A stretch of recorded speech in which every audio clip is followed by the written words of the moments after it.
Welcome to another edition of the SprintCarUnlimited.com Deep Dive presented by Dottie's Family Market in Dover, PA.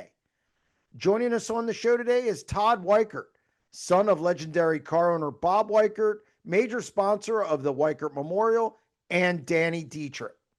Before we get to Todd, Dottie's Family Market in Dover, PA is your one-stop shop on the way to the races. They have fresh made sandwiches and subs with all the fixins, perfect for a night at the racetrack. Dottie's has everything you need in one location, including a full service deli, a wide selection of groceries, and gas. If you're looking to dine in, head over to the Hive Coffee House and Cafe for a great sandwich. There's also a seasonal greenhouse on site, and coming soon is Dottie's Crab House, where you can dine in for fresh seafood and all you can eat Maryland crabs. Head over to the corner of Canal and Bull Road in Dover, PA. Dottie's Family Market has you covered. Now here's Todd.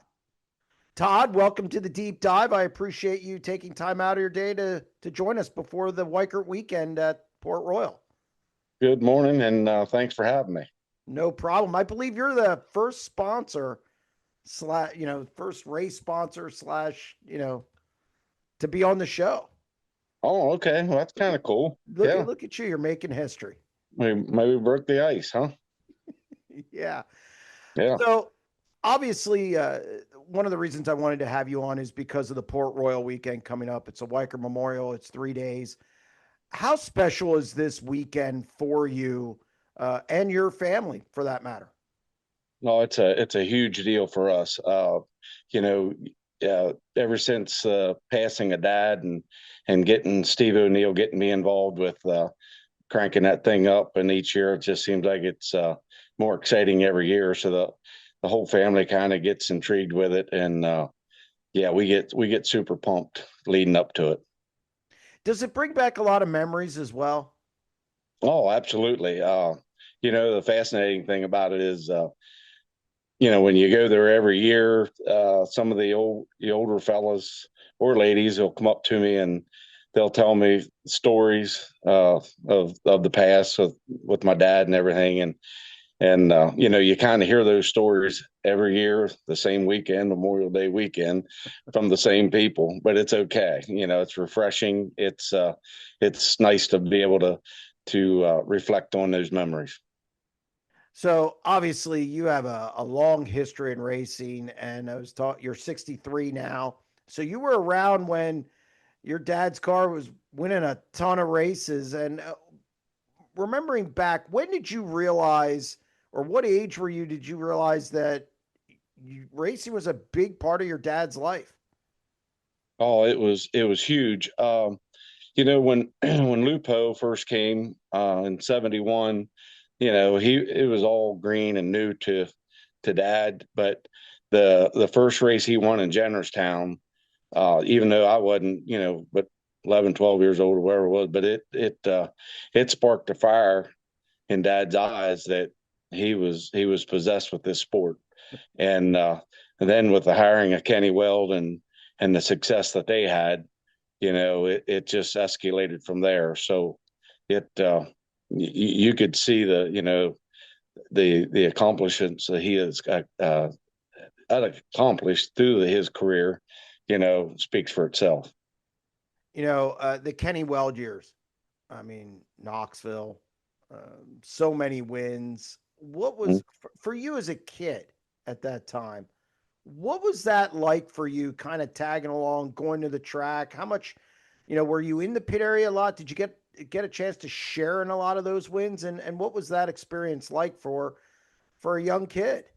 Yeah, I mean it was absolutely, fun and amazing because, those in that era, as a kid, you could do anything you wanted once you got the racetrack, except for now I never got into pits. Oh, At that time, kids wasn't allowed into pits. Well, matter of fact, females wasn't allowed into pits, and so you didn't get that side of it very often. But we got the Williams Grove, the playing around the flagpole, and the whole 9 yards. You got to you got to experience all that stuff as a kid. But like I said, life was a lot simpler.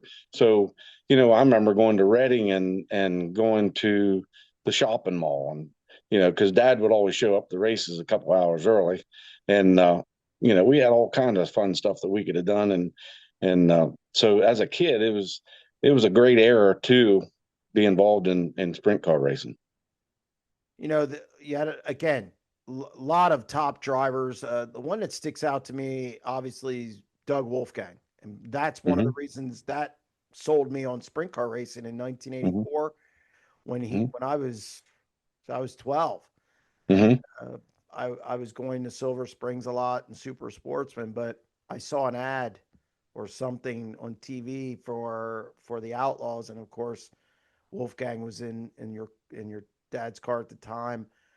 I mean, 50 wins, 17 straight in 1985. And your dad was an interesting character in Victory Lane, which we'll get to in a minute. But Yeah. just the amount of wins that year, and you were a little older at that point.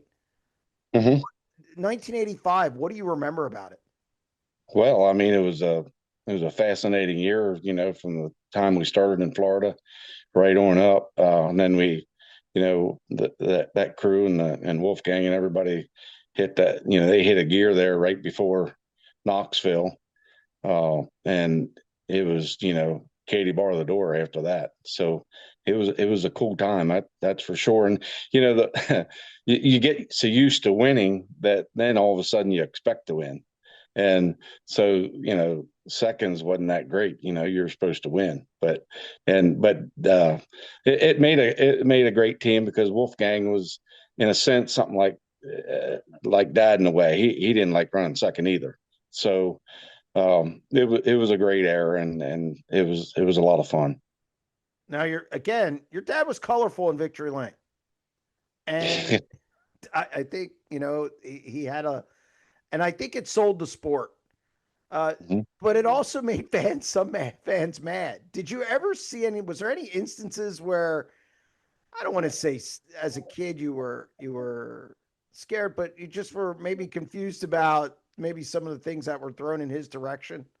Yeah, yeah. It was one particular night at Williams Grove when I think Davis in '83, he was winning a lot of races at the Grove, and he did a slide job on Van May, and Van never lifted for anything, and he slid up on him and crashed Van, but of course pulled up in the front stretch at the Grove, and I think it was a chunk of ice or something come down and hit someone, but it wasn't ugly. It kind of got ugly there for a little bit, and of course, being Dad, he grabs a microphone. I can't remember the announcer. I don't know if I don't know who was announcing then, but anyway, he uh, he grabs the announcer, the microphone, the announcer, and he invites the guy that third the ice to come on down and try old man Weikert one time. So they turn the front stretch. So he he always fired things up, and it was not always in that kind of a fashion. But and you well know, but it was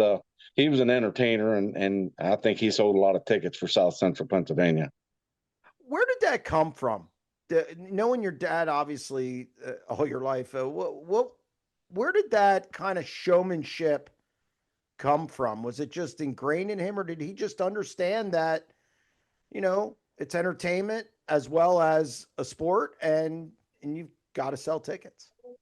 I think it was instilled to him ever since he was a kid because if you went on, you go hunting with him or go on a hunting trip or something, it didn't matter what he did. It was competition, and he liked to brag and boast, and then and then he could have the smallest buck in the bunch, and it was most magnificent buck that got shot. So it was the way he did it, the way he'd come across to you. But it's just that was instilled to him, I think, from the time he was a kid, because in my whole lifetime he was always that way. Now, was that tough sometimes?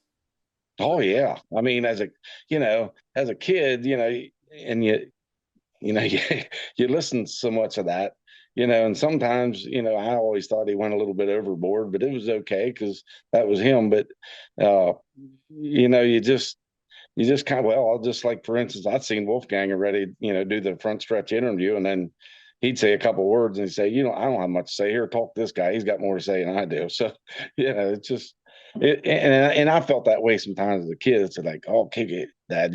Just tone it down a little bit. But man, it just pumped him up. And if anybody would say something out of the crowd, that would just stir him up even more. What are, behind the scenes? Obviously, the successful livestock business, and I'm sure you learned that business. Mm-hmm. Uh, maybe what were some things that maybe people didn't know about your dad behind the scenes? Maybe generosity or anything like that. What is there stuff that is there something that sticks out to you without getting too in the weeds? That maybe Yeah. that you're something about your dad that people didn't know. Yeah. The biggest misconception of Dad's uh, personality was his heart. I mean, he had a heart as big as a mountain, and he helped a lot of people through the years, and even before he got involved in racing. I remember he showed me a book one time of all the people that he'd give money to, and he'd write it down and document it in a book, and at that time it was all cash, but he'd have this list of people that he'd give $100, $200, $300, or a couple thousand to, and this thing would have been back in the '60s and '70s before he got involved in racing. So his generosity was always there, but he had a unique personality because one side, he was like a kitten, the other side he was like a lion. What year did he finally not have a car? And how difficult was that for him? Well, his health started to fail pretty good. He succumbed to leukemia Yeah.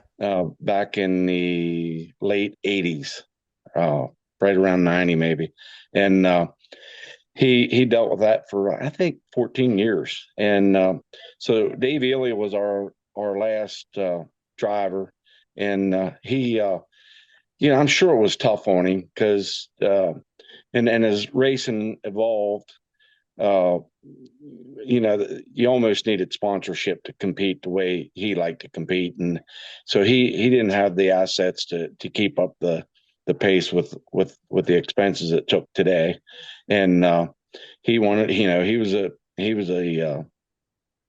man of his own man, and he didn't like a lot of sponsors on his car. It was his car, and he wanted knowledge of that, but he was getting older and his health was failing, so it was just kind of working together there for him. But Ely, I think, was in 2001 when his last race was. So anyway, that was the end of it.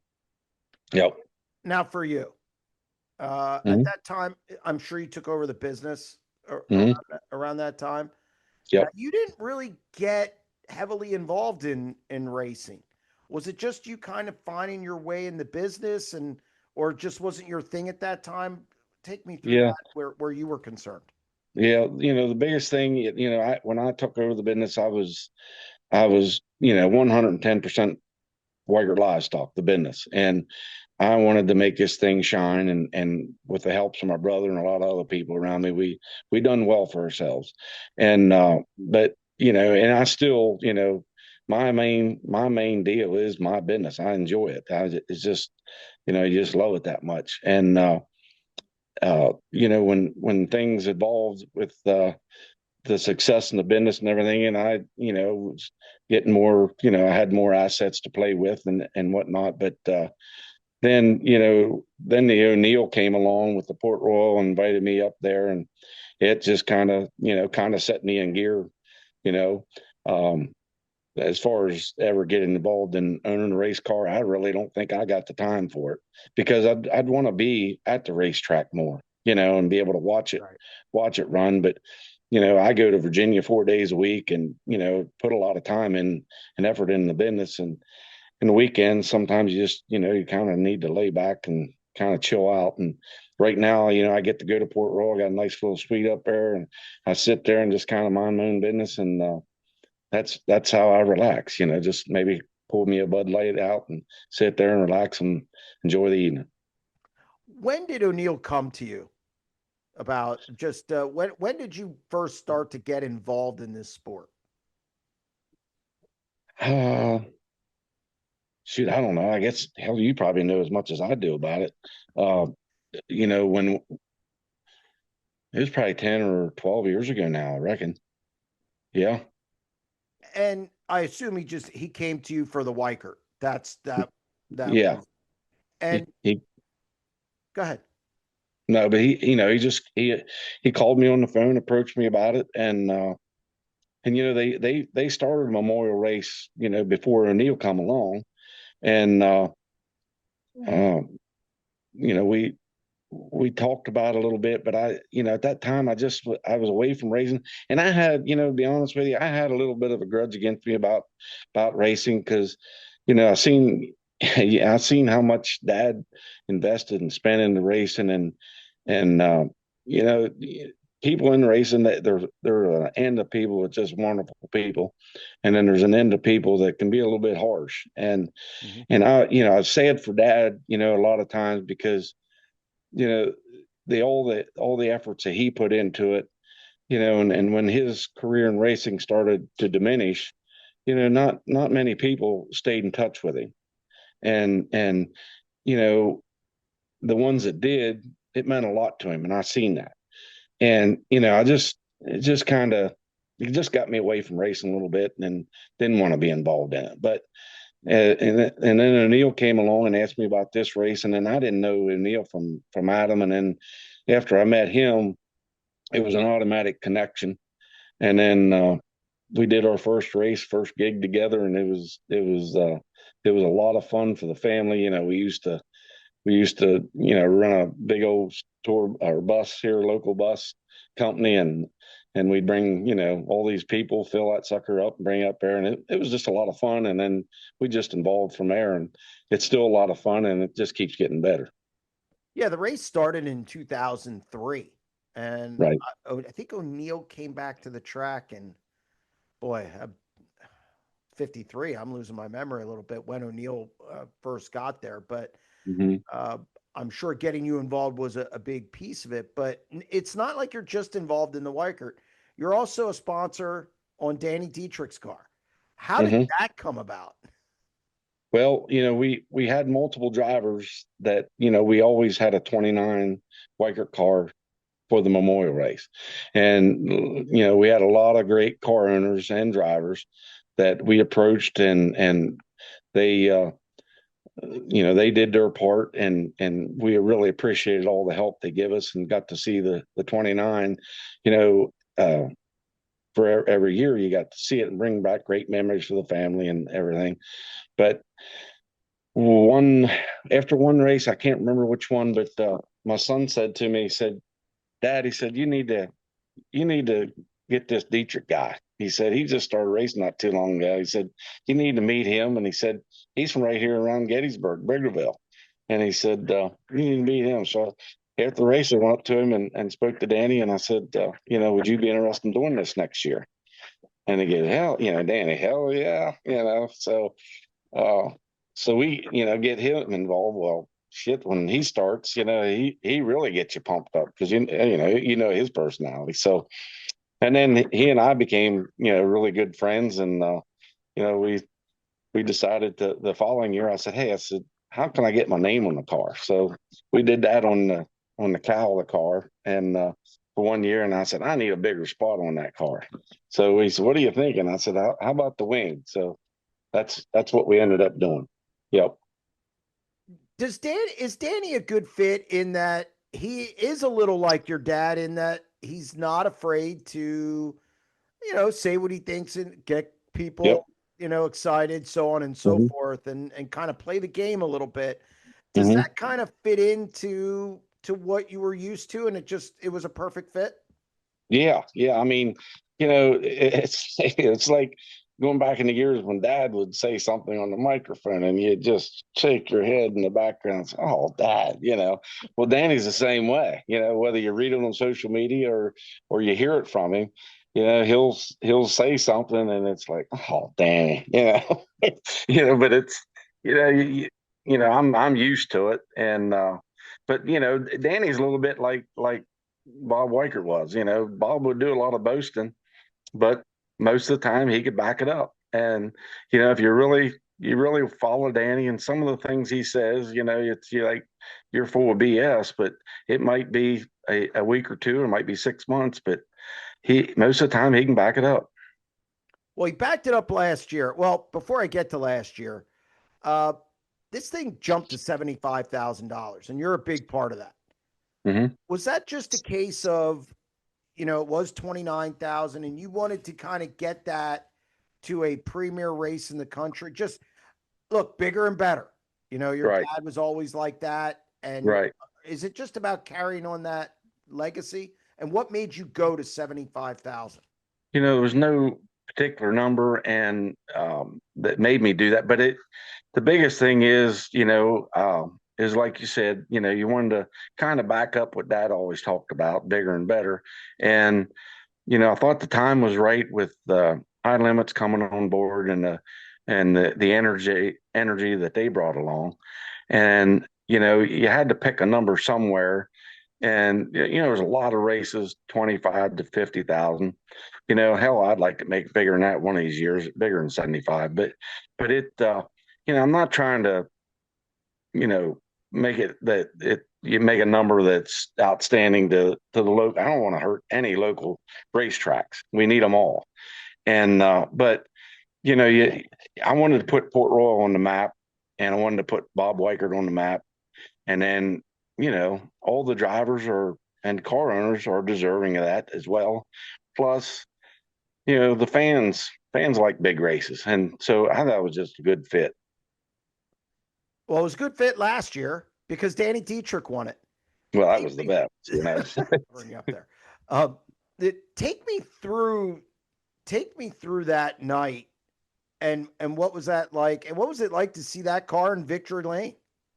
Well, it was an amazing night, and you know what, Danny was just a happy, jolly guy the whole weekend.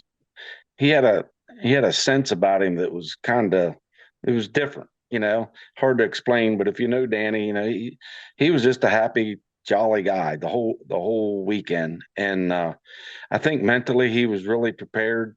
I think I think he drove the race of his life, in that race. I mean, he drove one hell of a race and a smart race. And so, being up there in the booth and the family and some of my sponsors and it was just an amazing night for the whole Weikert family. And the how much of the trophy did you have to do? The bull's head? Come on, that's the best. It's one of the best trophies in Yeah, racing. yeah, yep. Yeah, that's the big deal. And we started that tradition a few years ago, and it kind of clicked. And I got that idea from the Gators at the getaway in Florida. I thought that'd be Okay. kind of cool to establish a tradition here with the Weikert. So that's how we come across with that. So obviously you put money into this race. You remember, I don't know how much your dad told you as far as the money he put into his team. Just kind of a racing question. Are you amazed at what it took then to be competitive and successful, and Hmm. then what it is now? Oh, absolutely. I mean, it's I know what my dad spent back in the 80s. And there's a hell of a lot of teams that like to be able to have that kind of a budget today to race with. But to you get up to the upper level that we're our, this just say the top 10 guys on the World of Outlaw and High Limit series or wherever, but I can't imagine, how much money that involves. But of course, the payouts are a lot better than they used to be too. But yeah, it was quite a difference. I had some old pictures. I've taken some old pictures of bills I found of my dad's that stuff he bought from 1970 71 from Floyd Travis. For different pricing of axles or wheels or whatnot. But uh, it's pretty cool to look back at that and see what stuff cost then compared to now. Without giving us the true number, would you say you're spending almost 10 times now? Today, Yeah. I don't think no, I don't think they spend that much. Okay. I mean, I don't know what these guys spend. You know, what do they have? $1 million budget or something or I would so? say, look, I think to do a national tour, you're going to have to pull together 700,000. Yeah, yeah. I always figure 1 million, Yeah. but no, it's not 10 times that by no means. But Dad liked it, so it was his baby. So who can contest it, No, And it's at that time, just to fill you in a little bit, I mean, Wolfgang got paid 50%, Davy Brown Jr. got 20, Old Man Brown got 10. Senior So got 10. that didn't leave the old man too much. But it's it's 40 years ago, so I guess I can say that now. I guess nobody will get mad at me for Well, that's revealing what it that. But is. yeah, That's about what it is now. yeah. But I mean, that's what it was. I mean, Davy, the old man Brown built the motors. He got 10% of the wings. Davy Junior, he was on a salary plus 20%, and Wolfie got 50. Yeah, but in that regard, hell, Dad didn't care. He just wanted to win races. That was the bottom line. Yep. Kind of a difficult topic. You mentioned Davy Brown Jr. How tough was Mhm. that when obviously he took his own life? How difficult was that for really anybody who was associated with that team? It's one of the best teams in history. I would make the argument that the two best seasons I've seen was probably 85 and then 89 with Wolfgang in the Peace Car. And then All right. Kinzer, there was a Kinzer year. I think it was Mm-hmm. 88 or somewhere in there. Those are the best years I've ever seen. All right. How difficult was it when that all happened with Davy Jr.? Well, at that time, Davey wasn't no longer with the 29, Right. and I think he was going with the 94 car with Yep. Dale Blaney that year. Yep. And but he was my brother-in-law. He married my sister Right. Sissy. So yeah, it was a great tragedy, and the one thing that kind of strikes you is nobody's seen it coming. It's just nobody's seen that side of him. So there's a lot of unanswered questions. That you say to yourself, why? But it's something we'll never know. But you know, life goes on, I reckon. So when you get to a weekend like this, it's every year now.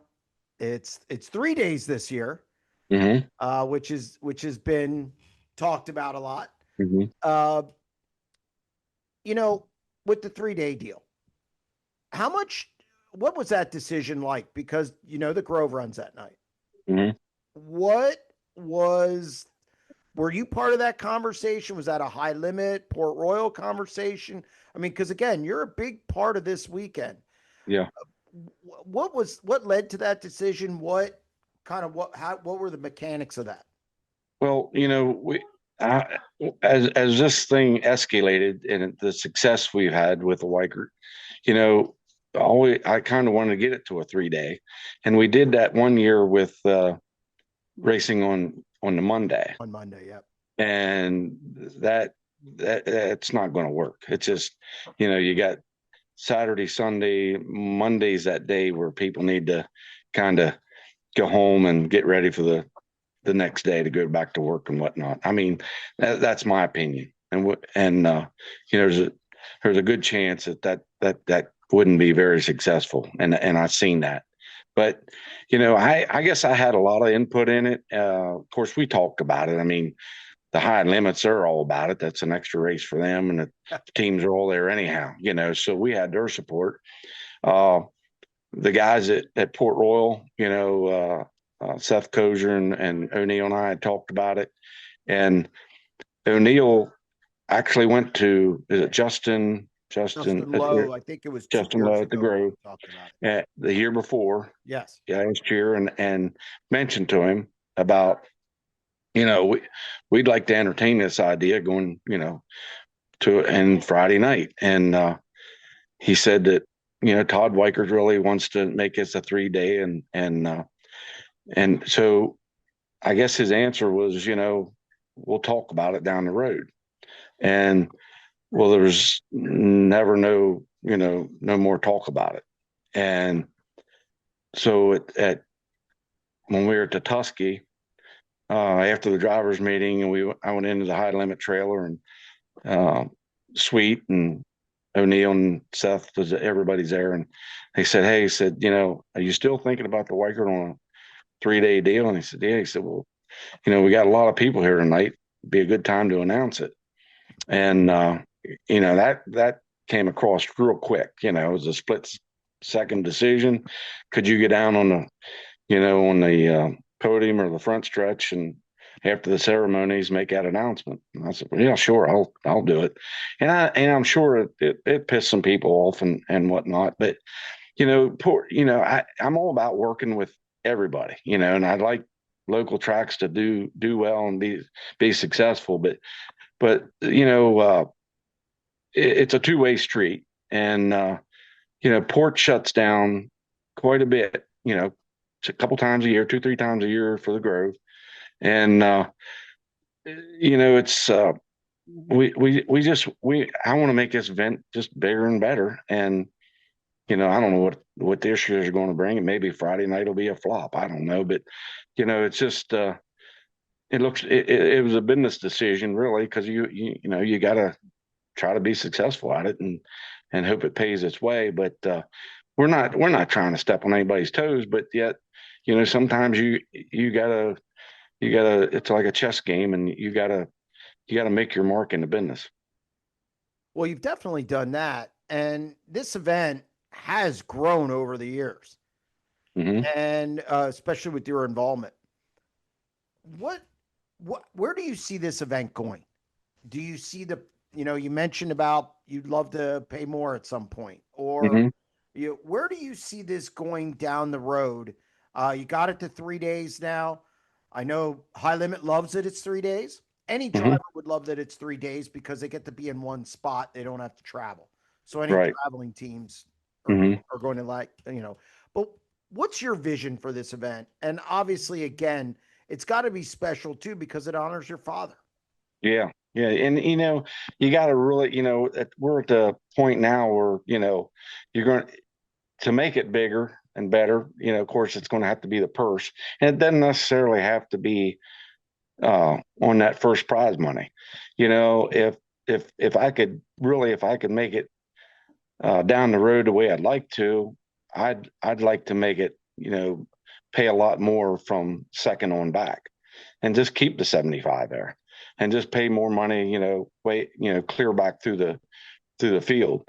That would be my first objective. But at this level, you can't make drastic changes, and because we're already at a pretty good level as far as purse money. So you got to watch your P's and Q's there. So, we got to take baby steps and think it out. But I'm satisfied where it's at right now, except for maybe, getting to where, I would like to see it pay 100 grand one day and then pay a lot more down the road. And, if we could get some extra sponsors and find some sponsorship, corporate sponsors to come in there and do that deal. Um, and that's where we're at. I mean, all these big races anymore, there's a hell of a lot of money comes from outside the speedway, and you know, it's just about rubbing the elbows and shaking hands with the right guy at the right time. Yeah, it's business. And speaking of business, the livestock business. Hmm. Okay. Now, I admittedly don't understand it because I don't do it. Gotcha. What? Sometimes I don't know if I do, but go ahead. Well, then we got a real problem. What is that business like? So, what do you exactly do when? Because I've always wondered Weikert's livestock, and of course, I was a kid, and I never asked your dad because I was too Hmm. busy talking to Doug Wolf. Hmm. But Right. your dad kind of was gone then. But Hmm. um, what is the livestock business? What exactly do you do? Okay. Well, I'll give you a typical example. Get up Monday morning. I've got three buyers besides myself. We go to multiple sales, cattle sales every day except for Sunday. And so, you go to cattle sales and you buy and you sell cattle. We buy slaughter cattle that would go directly to slaughter facilities.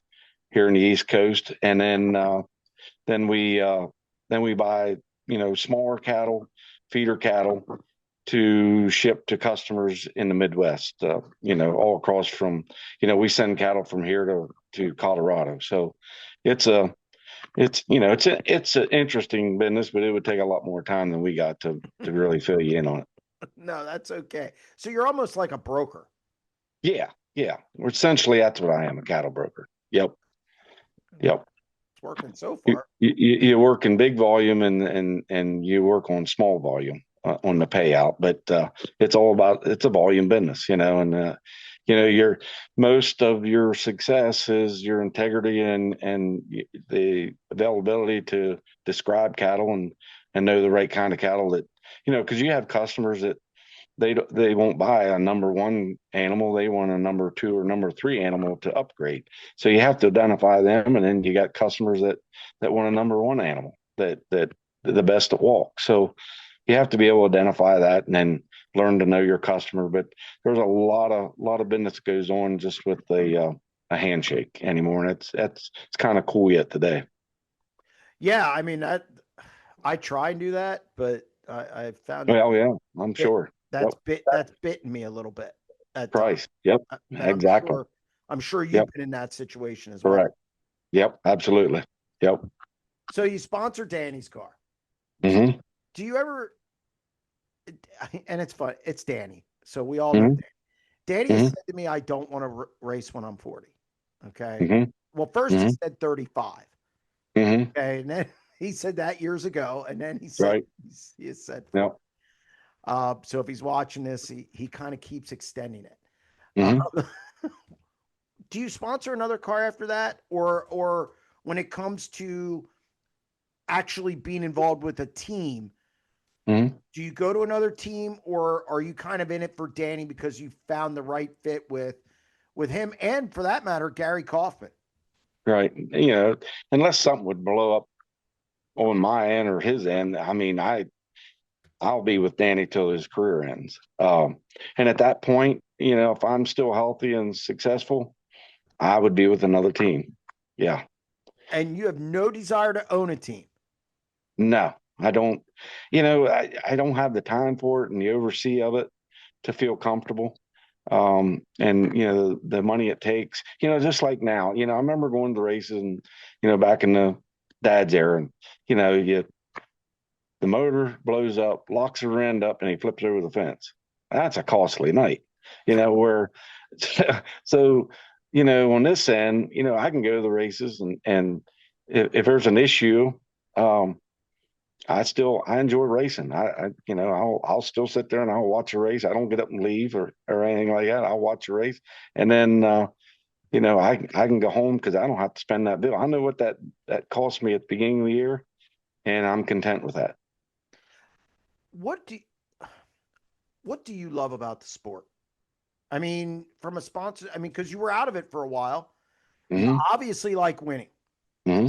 I think everybody loves Yeah, winning who's sure. watching Yep. or anywhere. Yep. What is it though that drew you back in, and what do you love about the sport? What are you passionate about when it comes to the sport? Well, just racing in general. You know, I and I'm a way bigger fan of sprint car racing than any other kind of racing.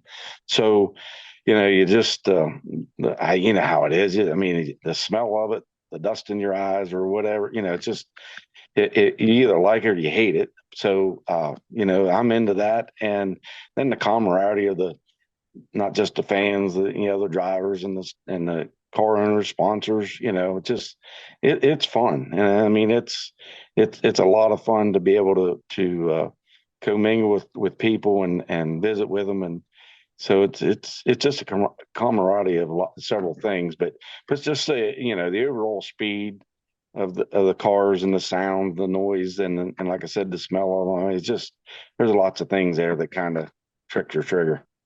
Do you marvel how much faster these cars are now than when your dad owned them? Oh yeah, it's unbelievable. I mean, it's wow. That's why I have that booth up there at Ports, clear on the end, and everybody probably would. The ideal booth is right on the front straightaway across from the flag stand. But I like that end because I love to watch them guys hoon that thing in there, like in time trials, coming into three and driving off of four. I mean, that's a high for me. Davy Brown Sr. is still in the pit area. He's still Hmm. doing it. Do you Yep. ever get to talk to him? And are you Oh amazed? yeah. Are you amazed at just his longevity and how? I mean, that guy. I hope I'm just upright Yeah. at that time, and Yeah. he's No kidding. walking around the pits. Yeah. Yeah. I mean, what can you say about Davy Brown Sr.? Well, I mean, he's just an outstanding mechanic, and then an outstanding gentleman on top of it. Uh, but yeah, I mean, like mentally, I think a guy as sharp as attack as he's ever been, and physically, yeah, he's a little bit slower, but heck, he gets up and down better there behind the race car than I do at times. I knew that. So, uh, he's an amazing fellow, and he's always been an amazing fellow. Been a true gentleman to me and my whole family. Everybody's always liked Davy Brown, and he's another one. I mean, he came and went out of this Weikert stall for probably 3 4 times. He was fired and hired, but but he understood how bad was and everything. But with Dave, when we had Davy Brown, we always had a lot of success. I don't know how you fire that guy. Oh, I know. And I never, that's one thing I never did. I never got in the middle of any of that stuff. It's just like, Sunday morning, somebody or come down here and say, "Would you hear so and so got fired last night?" Well, okay, and it was no surprise. It was like a revolving door there for a while, but yeah, I don't even know. I never asked what happened to Davy or whatever. When he would never got in the middle of it. And that's one thing with Dad. He hated, like uh, like for yourself, if you do an interview, he didn't mind asking questions or answering questions, but just to walk up to him and expect him to give you a lot of information, he wasn't much for that. He always felt he didn't have to explain to anybody. He did what he wanted to do. Well, you own the car. That's Yeah, that's exactly. that's. If you piss somebody off, it don't matter. It's just the way it is. Did you ever question any of his moves? I mean, did you ever go, Oh Dad? What? No. What are you doing? yeah. Yeah, absolutely. Well, and there again, I wasn't very old, but like when he and Kenny Weld split, the only thing I knew about that was, and look at the success they had, 72, 3 and 4, and Yeah. started out pretty hot in 75. But Kenny wanted to get involved in Lincoln Speedway, and he became part owner of Lincoln Speedway with Tom Livelsberg. Yep.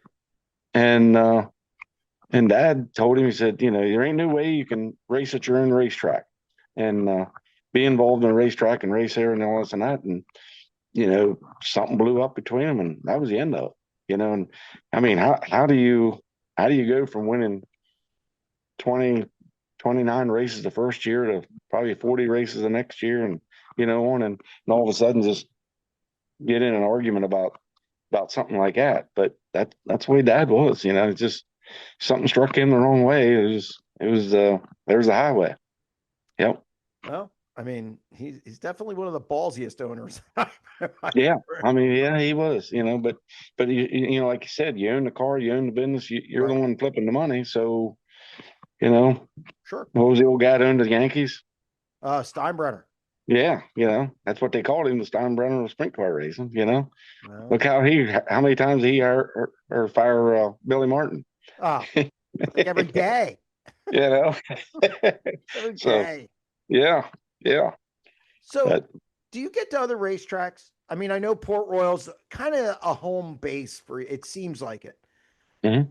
And you do a lot up at that track.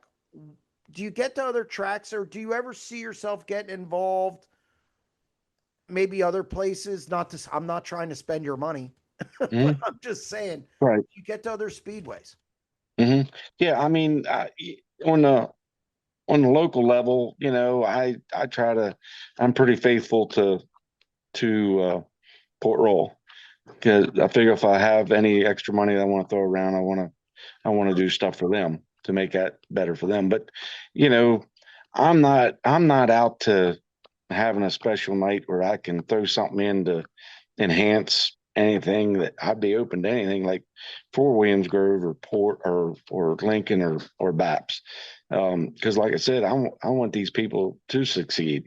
And, so that's, if there's anything that I can do, it doesn't cost me a fortune. I'm all up over it. As far as going out west or somewhere, I don't foresee that, but I damn sure, I want to keep it local. Uh, that being said, you were at Port Royal years ago, and you're at Port Royal now. Mm-hmm. Facility's quite different. Uh, Amazing. when you sit there in the booth and you watch this weekend, and you're watching this race, and at a facility that we remember what it was and what it is now, what goes through your mind? Oh, it's of course everybody's amazed at what they have done the last several years, but it's an honor to be part of a wonderful facility like that. And you know, uh, some people might think I'm kind of weird, but uh, hell, I'll go up there in the booth this weekend, um, before we're even close to the race time, and I'll sit in that booth by myself and crack a cold Bud Light open and just sit there and look. It's definitely quiet. There's no cars in the pits, to speak of, and maybe there's a water truck on the track, and nobody walking around or whatever. But just sit there and just take it all in, because you got them beautiful mountains in the background, and the facility of itself, and and you just need to do that if you love this sport and all that. Just take 20 minutes and drink a cold beer and suck it in. Yeah, it's pretty awesome place. And then when things get going, um, is it tough sometimes? I mean, because again, your dad was such a big part of the racing community. This race now has become a crown jewel in Pennsylvania, and it's the first big race, I would say, in Central PA, uh, of really big race. Hmm. Does it? Do you kind of get emotional thinking back to your dad and what he would think, seeing what maybe you've done to make this race bigger and better? Oh yeah, I often think about what Dad would think, and you know damn well what he would think. He wish he could tell you something.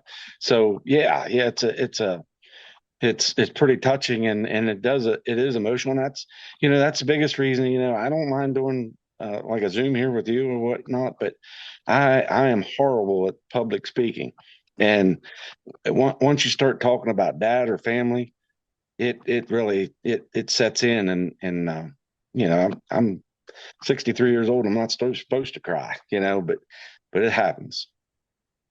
Well, I appreciate you taking. That's a good place to stop. I appreciate you joining us over Zoom. You're the first sponsor, quote unquote, race sponsors that I've had on here, and I appreciate you taking time out of your busy day. I know you got to go to Virginia, Yep. hustle back for tomorrow or Hmm. Saturday and Sunday. So Yep. I appreciate you joining the show. Uh, Yep. and again, something I watched. Again, the Weikert car with Wolfgang was my deal. I was a big Right. Wolfgang guy, so I'm I glad you could be appreciate. there. Yep, I appreciate everything you do for the sport, and I was happy to have you on today.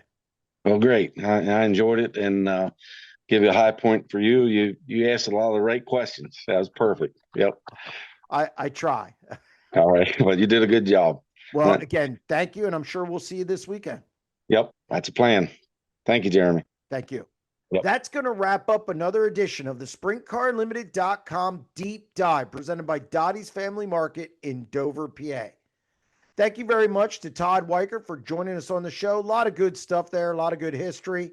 If you like the content on our YouTube channel, don't forget to hit that subscribe button.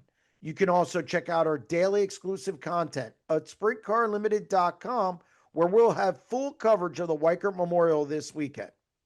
We'll be back next week with another edition of the Deep Dive.